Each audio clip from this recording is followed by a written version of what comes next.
Ito ay isang totoong kwento. Isang kriminal ang inilagay sa isang electric chair para patayin. Siya ay nakuryente. Pagkatapos ay nasunog at namatay. Mabilis na kumalat ang insidenteng ito sa mga bilanggo sa Mecklenburg Prison sa United States.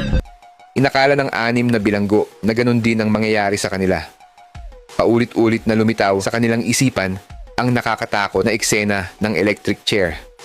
Ang takot na hindi matitinag ay nagpilit sa kanila na magsagawa ng planong pagtakas mula sa bilangguan.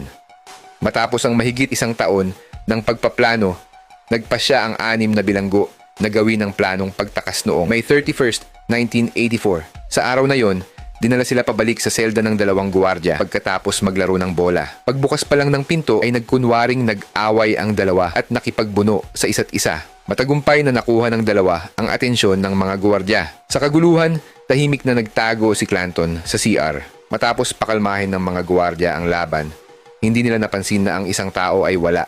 Bandang 8:00 ng gabi, isang guwardiya na naka-duty ang gustong pumunta sa CR.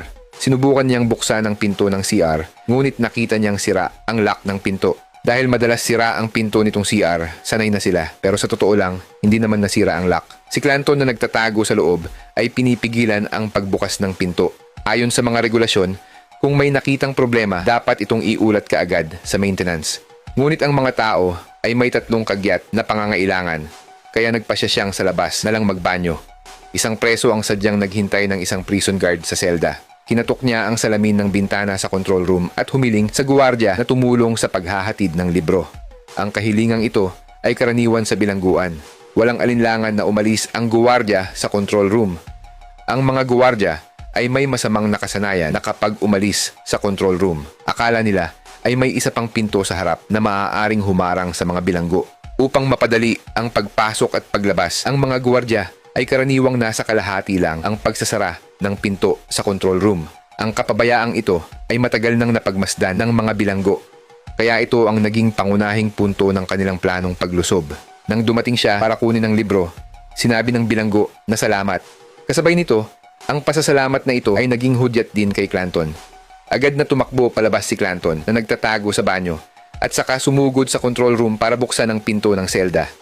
Hinubad nila ang uniforme ng guwardiya, hinawakan ang kanyang mga kamay at tinakpan ang kanyang bibig at hinintay ang isa pang prison guard na bumalik mula sa CR at saka pinagtulungan.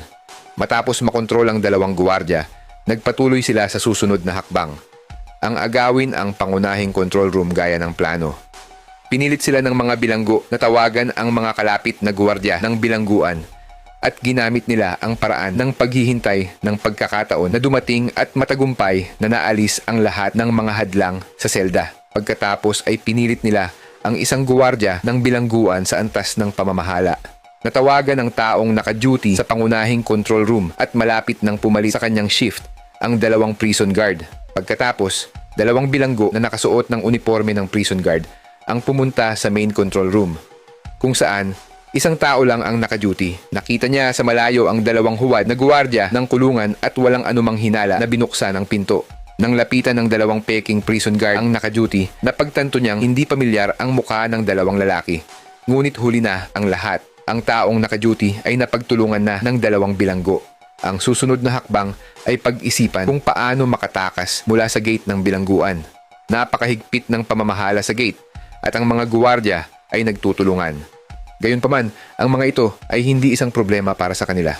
Pinilit ng mga bilanggo ang mga prison guard na tawagan ang mga ibang guwardiya at magsinungaling na may natagpo ang bomba sa bodega at kailangang ihatid kaagad palabas. Kung hindi, ito ay maaaring sumabog anumang oras dahil may nag-ulat nito kanina na may natagpuang gumagawa ng mga bomba sa selda. Gayunpaman, pagkatapos ng masusing paghahanap ng mga guwardiya sa bilangguan, wala silang nakitang anumang kahina-hinala. Binuksan ang gate at inayos ang mga sasakyan. Ang 6 sa kanila ay nagsuot ng explosion-proof suit mula sa bodega. Binalot ng 2 sa kanila ang isang TV set sa isang piraso ng tela na nagpanggap na ito ay isang bomba at nilabas ito. 2 pa ang tumakbo at sumigaw, "Huwag kang lalapit, may bomba." Sumunod naman ang 2 pang may mga fire extinguisher.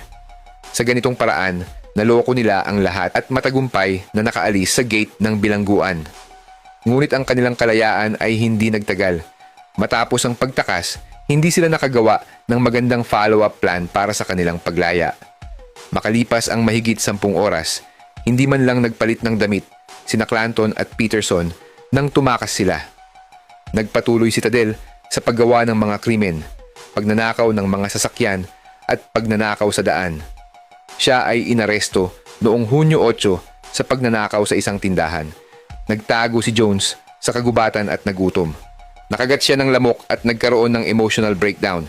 Pinili niyang sumuko noong Hunyo 9. Natuntun ng mga pulis ang magkapatid na sina Nywood at James.